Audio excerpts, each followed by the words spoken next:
আমি এখন বরিশালে, পাশে মুক্তিযোদ্ধা পার্ক আছে, তো ওটা দেখার জন্য আসছি। আসেন আপনাদেরকে একটু দেখাই।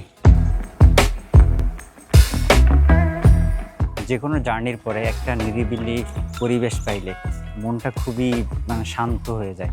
তো আমিও মোটামুটি ঢাকা থেকে বরিশালে একটা জার্নি করছি ছোটোখাটো, সেটা লঞ্চ যোগে। তারপরে এখানে পাশে মুক্তিযোদ্ধা জাদুঘর, এখানে দেখার জন্য আসছি এবং স্তব্ধ একটা পরিবেশ, খুবই শান্ত শিষ্ট। তো ভাল লাগতেছে মনের ভেতরে এবং প্রকৃতিও মোটামুটি ভালোই। এত সুন্দর গেট, সুসজ্জিত, সামনে নদী, এখানে লঞ্চ।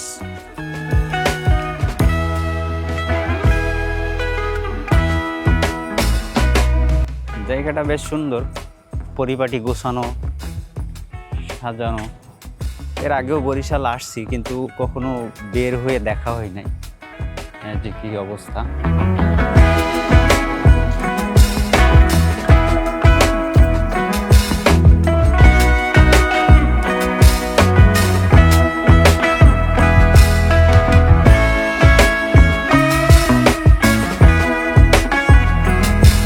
একটা অদ্ভুত জিনিস, মানে এটা স্ক্র্যাপের বোতলের টিউবের মতো দেখাচ্ছে, একটা বোতল সুন্দর।